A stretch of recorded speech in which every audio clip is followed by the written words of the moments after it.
Assalamualaikum warahmatullahi wabarakatuh. Sahabat Yanmu, berjumpa lagi dengan saya Sofyan, penyiar tradisional Panti Sehat Yanmu. Mudah-mudahan kita semua selalu dalam keadaan sehat walafiat. Nah, teman-teman, pada kesempatan kali ini saya akan sedikit membahas berkenaan dengan saraf kecepit ya. Yang mana saraf kecepit ini adalah salah satu spesialis di Panti Sehat Yanmu yang biasanya kebanyakan dari klien atau dari pasien yang datang ke Panti Sehat Yanmu ini dalam rangka terapi penanganan saraf kecepit. Nah, kita akan jelaskan dulu nih apa itu saraf kecepit atau yang disebut dengan HNP, hernia nucleus pulposus. Nah, apa itu saraf kecepit?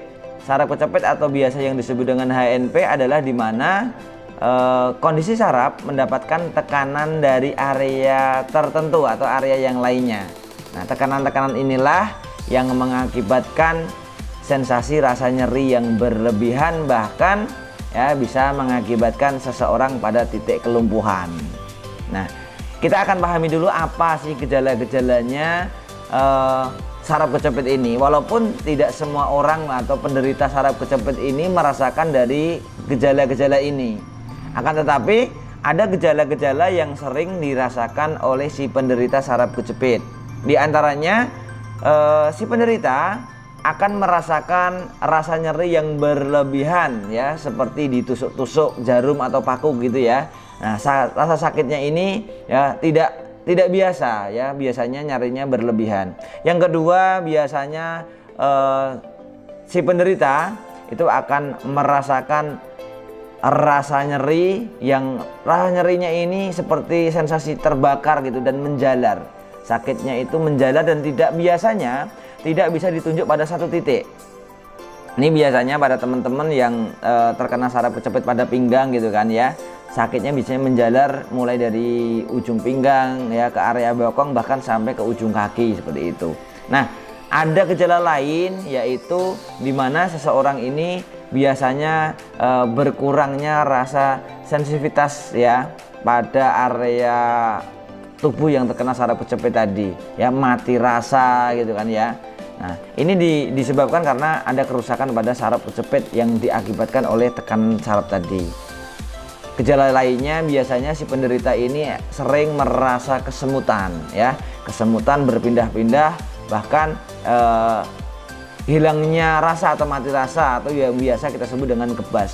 Nah, semua gejala-gejala ini menandakan ketika Anda mengalami beberapa gejala ini, maka mungkin ya bisa dipastikan Anda itu terkena dengan saraf kecepit. Ada gejala lagi yang sudah parah ya, gejala lagi yang sudah parah dan ini mungkin bisa kita simpulkan sudah pasti saraf kecepit itu adalah melemahnya otot. Nah, ketika Anda ya hari ini mengalami otot melemah kemudian mengecil sampai mengakibatkan ya kurangnya kemampuan untuk bergerak ya. Nah, salah satu penyebabnya adalah terjadinya saraf kecepit, yang mana saraf ini berfungsi memberikan order kepada otot itu. Nah, teman-teman, apa sih penyebabnya ketika kita sudah mengetahui beberapa gejala-gejala tadi sehingga kita nanti bisa waspada ya. Bagi Anda yang mengalami gejala-gejala tadi bisa mengambilkan suatu tindakan. Sebenarnya apa sih penyebab dari saraf kecepit ini? Nah, tentunya saraf kecepit sebagaimana yang saya jelaskan tadi, saraf kecepit penyebab utamanya, penyebab secara umum itu karena adanya tekanan ya. Adanya tekanan oleh anatomi tubuh yang lainnya, bisa oleh otot yang menegang ataupun karena adanya tulang yang bergeser ya, yang mengakibatkan tulang ini menekan pada area saraf, baik itu karena patah ataupun dislokasi. Nah, itu adalah sebuah penyebab yang biasanya keumuman terjadi pada si penderita saraf kecepit. Akan tetapi ada suatu ketika juga ada penyebab yang mengakibatkan adanya saraf kecepit, yaitu adanya degenerasi bantalan tulang belakang. Apa itu degenerasi? Degenerasi itu adalah melemahnya sel-sel pada area bantalan tulang belakang yang menyebabkan ausnya atau kurangnya cairan pada area bantalan tulang belakang yang akhirnya dapat menyebabkan bantalan tulang belakang kurang fleksibel, akhirnya tidak mampu menahan beban tubuh manusia. Hal ini menyebabkan adanya tekanan pada saraf yang ada di area tersebut. Nah, dari penyebab-penyebab ini maka teman-teman semuanya kita akan menjelaskan ya bagaimana sih tim terapis Yanmu atau Panti Sehat Yanmu ini memberikan penanganan kepada si penderita saraf kejepit tadi. Nah, langkah pertama yang dilakukan oleh terapis-terapis kami di Panti Sehat Yanmu ini untuk memberikan penanganan kepada penderita saraf kejepit adalah dengan cara memberikan diagnosa. Ya, diagnosa ini dihasilkan dari beberapa langkah dengan cara memberikan pertanyaan-pertanyaan kepada si pasien ya, menanyakan mana area yang sakitnya ya, dari gejala-gejala apa yang dirasakan gitu.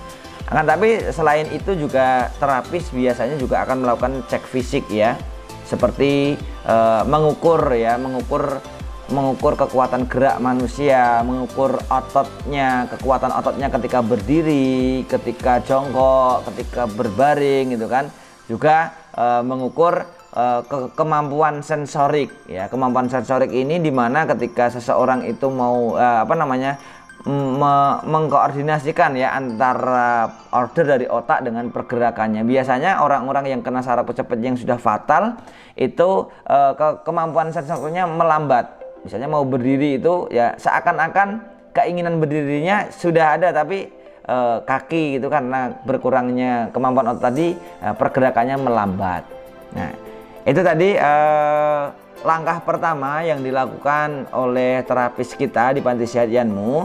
Nah, setelah menemukan titik temu ya, diagnosa di mana letak titik saraf kejepit itu berada, maka terapis ini barulah melakukan tindakan berikutnya dengan melakukan beberapa hal. Nah, langkah pertama biasa yang dilakukan oleh terapis adalah dengan memberikan sensasi panas ya, dengan memberikan ramuan ya, seperti minyak urut yang biasa kami desain ini ya, khusus untuk si penderita saraf kejepit, yang mana fungsinya ramuan minyak ini adalah berfungsi untuk meredakan rasa nyeri ya, meredakan rasa nyeri yang ditimbulkan dari adanya saraf kejepit tadi.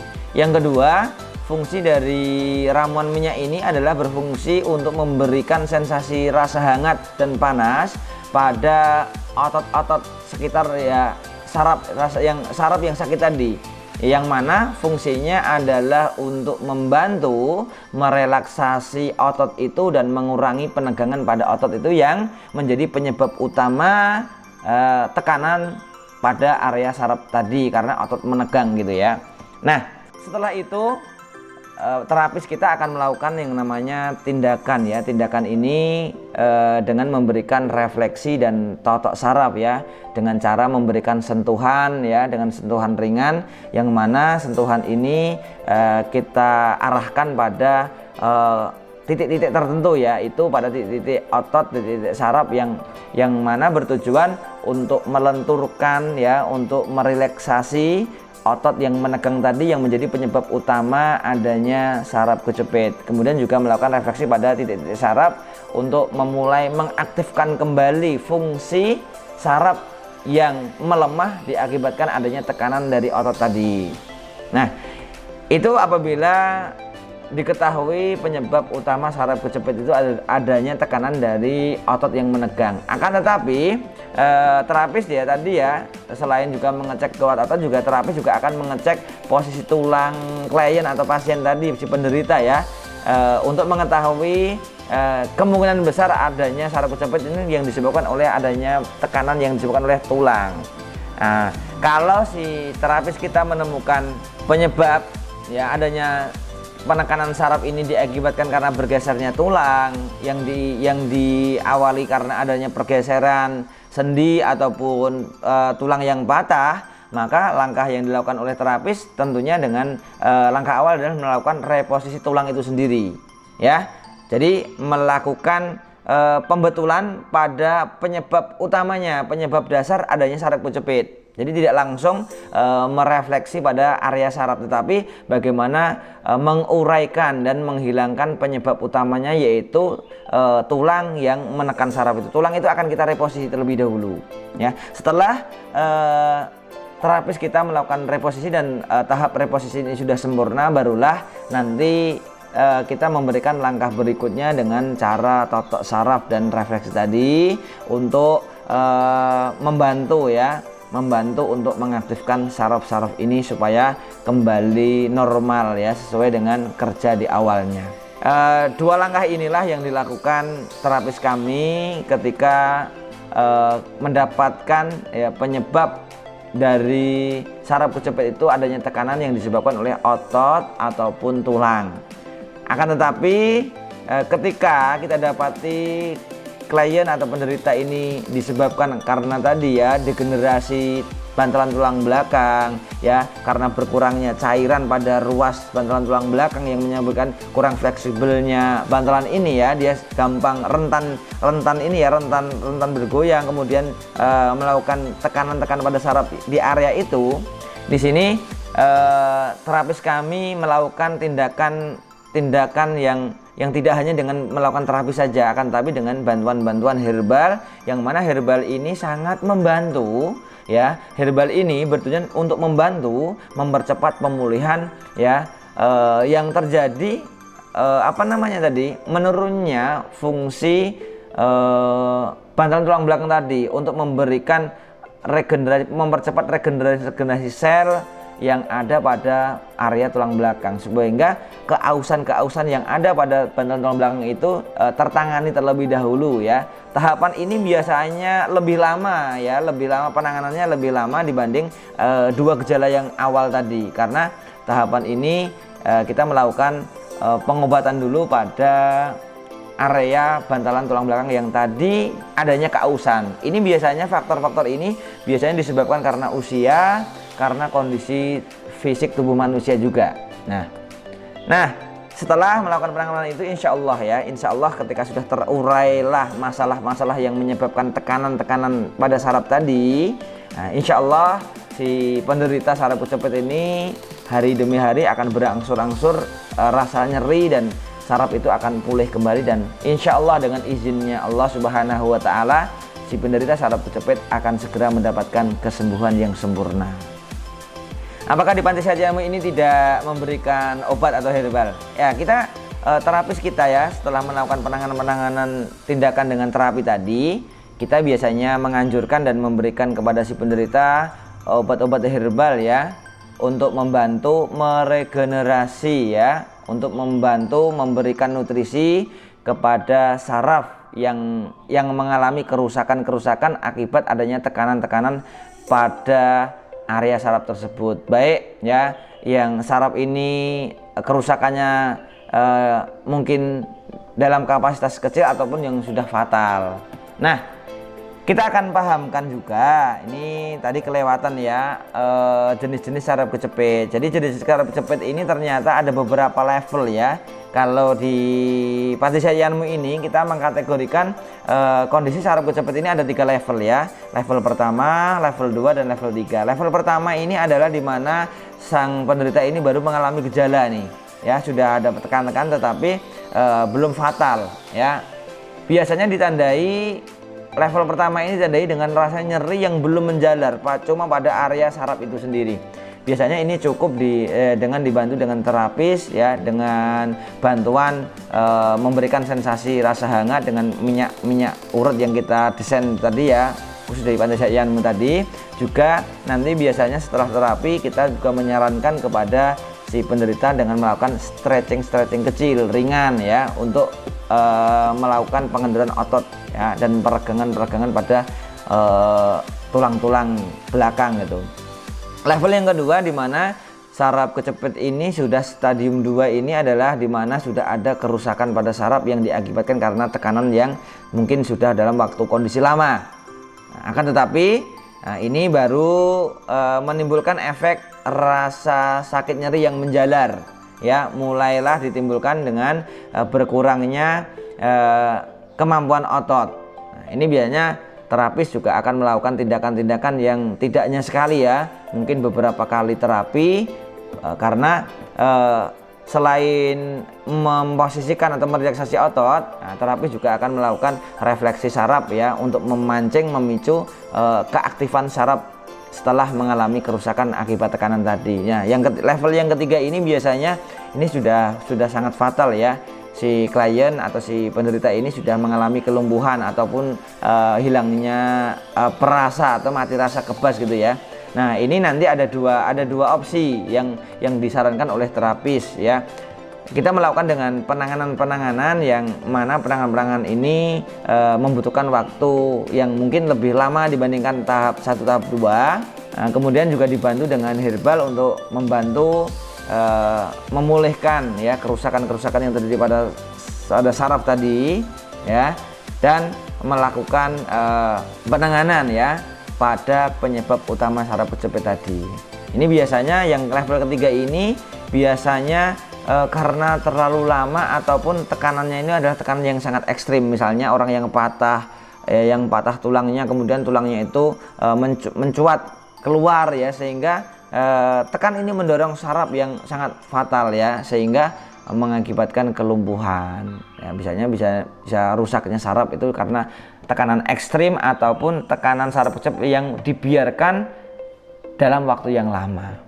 Ada opsi yang terakhir yang memang apabila terapis tidak mampu, tentunya terapis akan menyarankan kepada si penderita untuk dirujuk kepada spesialis saraf ya, untuk dilakukan operasi ya, kalau misalnya sudah tidak mampu untuk menanganinya. Nah, teman-teman, di sini dari beberapa level tadi, kalau Anda mungkin masih di level 1, Anda bisa melakukan terapi mandiri ya. Jadi tidak perlu meminta bantuan baik ke tempat terapi ataupun ke tim medis ya. Anda bisa melakukan terapi mandiri dengan cara-cara berikut ini. Yang pertama, Anda untuk menghilangkan rasa nyeri, Anda bisa menggunakan obat-obat anti nyeri ya, untuk meredakan rasa nyeri yang diakibatkan oleh saraf kejepit itu.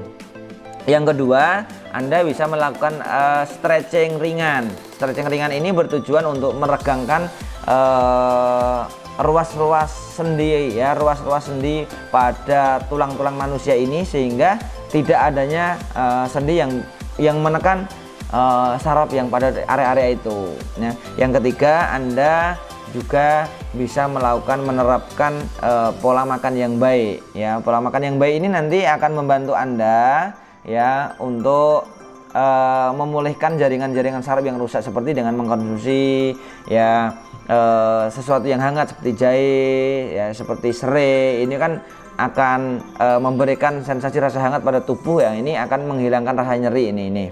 Nah, kemudian bagaimana ketika Anda yang hari ini belum alhamdulillah belum mendapatkan ya, belum mengalami saraf kejepit atau HNP ini. Nah, tentunya Anda juga tidak akan mau kan untuk merasakan saraf kejepit ini. Anda bisa melakukan pencegahan supaya Anda tidak mengalami saraf kejepit ini. Nah, cara-cara pencegahan yang mungkin Anda bisa terapkan, yang pertama, Anda juga harus menjaga berat badan tubuh yang ideal. Jadi jangan sampai Anda mengalami obesitas atau berat badan yang berlebihan. Ini nanti tadi ya, biasanya penyebab utama adanya degenerasi bantalan tulang belakang tadi, karena beban tubuh yang sangat berat, akhirnya bantalan tulang belakang tidak mampu menahannya. Yang kedua, Anda juga bisa mengatur pola gerak tubuh ya. Misalnya Anda menghindari duduk yang terlalu lama, kemudian berdiri terlalu lama, mengangkat beban yang terlalu berat gitu kan. Nah, ini ada juga nih yang sepele. Biasanya teman-teman pria ini ya, mengantongi dompet di saku gitu ya, di saku belakang ini. Nah, ini sangat fatal juga ketika Anda duduknya miring seperti ini. Ini juga bisa menyebabkan saraf kejepit karena otot itu menegang gitu. Juga Anda bisa melakukan pencegahan ini. Nah, ini yang biasa jarang disampaikan dan jarang diketahui oleh penderita-penderita. Ternyata ada salah satu faktor ya, faktor terjadinya saraf kejepit tadi kan menegangnya otot. Nah, ada faktor yang menyebabkan otot itu menegang, yaitu adalah pola pikir. Nah, bagi Anda yang biasanya sering stres, sering banyak beban pikiran, ini harus Anda hati-hati ya. Anda hati-hati harus membiasakan untuk merelaksasikan atau merilekskan pikiran Anda, karena seseorang yang pikirannya ya terbebani dengan suatu permasalahan-permasalahan itu akan sangat memicu menegangnya otot-otot ya. Ketika otot itu menegang bisa menyebabkan adanya saraf kejepit. Nah, itu saja ya teman-teman yang bisa saya sampaikan pada kesempatan kali ini. Mudah-mudahan Anda yang hari ini mengalami saraf kejepit, Anda segera diberi kesembuhan oleh Allah Subhanahu wa taala. Kesembuhan yang sempurna, kesembuhan yang segera. Dan bagi Anda yang hari ini ya tidak mengalami saraf kejepit, mudah-mudahan Anda bisa paham ya bagaimana cara melakukan pencegahan-pencegahan itu sehingga Anda terhindar dari penyakit saraf kejepit ini. Mudah-mudahan kita semuanya selalu dalam keadaan sehat walafiat. Dan kami Panti Sehat Yanmu yang hari ini memberikan pelayanan pengobatan tradisional berkenaan dengan saraf kejepit, mudah-mudahan doakan kami selalu istiqomah untuk memberikan manfaat kepada siapapun yang membutuhkan. Terima kasih, salam sehat dari saya. Assalamualaikum warahmatullahi wabarakatuh.